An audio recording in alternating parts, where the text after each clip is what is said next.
Coach, congrats on the milestone Thank and you. on the winning streak as well. Just kind of talk about where you think the team is right now, headed in a conference. I mean, they must 8 in a row. I mean, things must be going great. We're in a good place and playing some really good volleyball. To have a win streak, it's sort of ideal in terms of superficial aspects. You know, the record going in and the fact that we've got momentum, that we're playing with confidence. At the same time, we've got our most physical player out with a broken finger, and we'll be a totally different team in a month. And in my mind, that's going to be totally different in a very positive way. We'll be much better. Megan McConnell's coming off shoulder surgery. She should be 100% in a month. And Dominique Olafé should be recovered fully from her fractured pinky finger on her right hand within a month. Was 4 weeks when she broke it, and so that would be this week she's going to start to use it. So it's a good time. Yeah, 56 losses, it seems like a lot of losses. I actually did the math after I had no idea that was 100 wins, but coming in with the team, the schools I coached at before, and then as a beach player, you're sort of your own coach, and I did the math about, it comes out to probably about 1,500 matches I've been in. It's a lot. Talk about starting Big West play and, you know, you guys looking to bounce back from last year's year as well. I mean, just kind of talk about the difference between these conference matches and the preseason. I mean, intensity and everything like that. Well, it's the way we view it is certainly different. It's everything rides on this conference the first conference match, and each one after. I can't say that we are going to prepare any differently because we're trying to win every match, and we're doing everything in our power to possibly be prepared to win that match. So the real difference is the result and the fact that we need to win the Big West to get in to assure a bid in the NCAA tournament, and that's what one of our goals to start the season has always been. And to the point of bouncing back from last year, if you look at the matches and the continuum, if you were to take the last part of the middle part and the last part of last season and then the first now 13 matches of this season, it's been very much a progressive improvement. We finished strong last year, and that's why, you know, we talked about it before, that while we were disappointed at times, it wasn't a disappointing year for me last year because I think we had a team that was improving to the very end. And then they carried over with a good spring, and they brought that into fall training. We trained hard, and now surprisingly with injuries to two significant players, arguably our two most decorated players from last year, we've been able to have a really solid non-conference season. I think Bakersfield was the lone team that would be sort of an easier win. I don't want to discredit John Price and his coaching. He's gone through some injuries. But the night before, they had USC 25. They lost 25-23, that same team.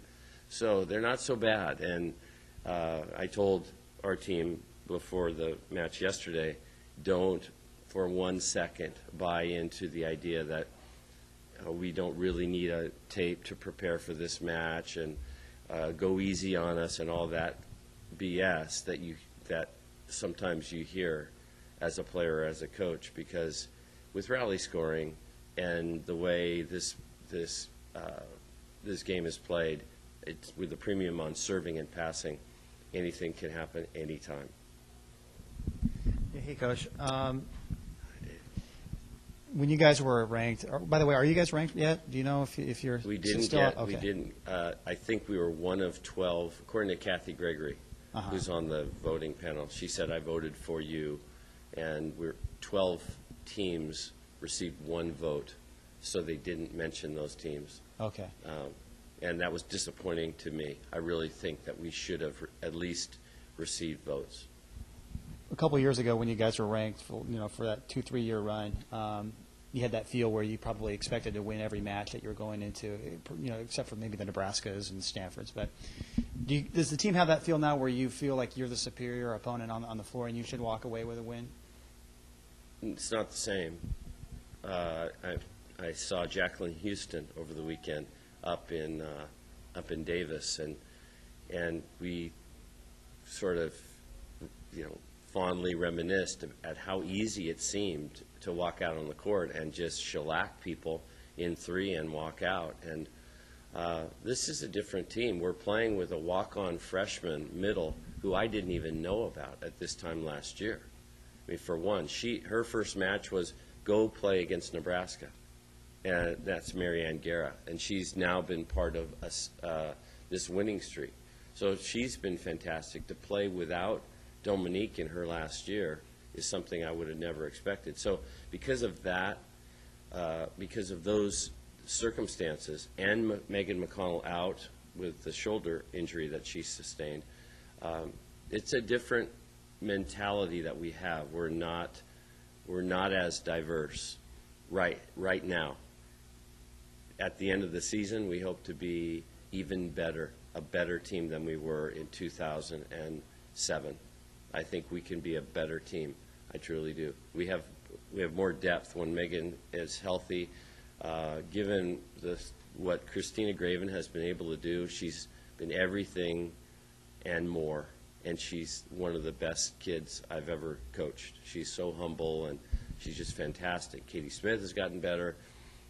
Jen Ketty is dominant. I mean, she was the lone player to hold her own against Nebraska. I think she was no errors, 12 kills, hit almost 500, and we're just a different kind of team, and we're still young. I think that's really the essence of it. We're still young, and we're still getting better all the time. So we're at a critical stage, and as we go into conference, I'm excited, and I don't know what to expect, other than I know every time we've asked these girls to prepare and to play as hard as they can, sometimes they'll come out a little slow. There's a pattern of late starts there. But this team has been a fighting team. And when you look at the losses that we had one butt kicking, and that was from Nebraska. And other than that, it was a shocked loss to Idaho State.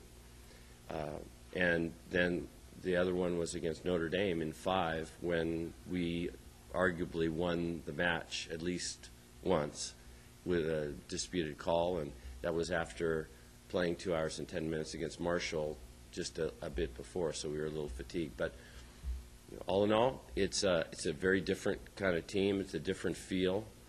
The Big West Conference, make no mistake about it, is much different. We came in, when I came to start this job, I was a big talker, and I could back it up because I saw that the conference was really not that strong. Coming from the West Coast Conference, it just was on a downturn, and now it's on the other way. It's in the other direction. Right now, Fullerton and Cal Poly are at the top of the conference in terms of results, 10-3, and then Long Beach State, and they're arguably the strongest team. They've played the toughest schedule. And then after that, UOP has had some good wins, and Irvine, while their record doesn't reflect it, they're a good team as well. And I don't think there's any cake wins in the Big West. Their coaches, the coaching level has greatly risen over the 6 years that I've been in this conference. That's a big difference. Yeah, you kind of read my mind. I was going to ask you to handicap the Big West now that we've had a month of the season gone by, but you kind of answered that. So it sounds like you should feel there should be no reason why you can't compete for that title right now this season. No, I think there's absolutely no reason. I like the fact that people are really not giving us much credit. They're saying, well, your schedule's not tough enough, you didn't play enough. Sure, they have short memories, because in the first 5 years, I played every top 10 team I could possibly schedule. And I made a mistake last year to do that with 5 freshman starters. So our record reflected it. Now, this year, our schedule by no means was a patsy schedule. You look, they're solid teams all the way down. Marshall is a solid team in Conference USA. They were picked to finish second in that conference. And Idaho, for example, was a strong team last year on the bubble for the tournament. And teams like that, we just didn't have any easy wins. But at the same time, Nebraska was the lone sort of powerhouse, BCS powerhouse team. We get no credit that we are 3-0 against the Pac-10, though, in the little the blogs and the gossip, volley talk. They'll talk about how great the Pac-10 is, and then when we go 3-0 against the Pac-10, it's, well, you didn't play the right teams in the Pac-10, so you can't win either way. So it's wide open. I would say it's wide open, and I am excited for Cal Poly's chances. Our girls believe they can win, and that's all that matters.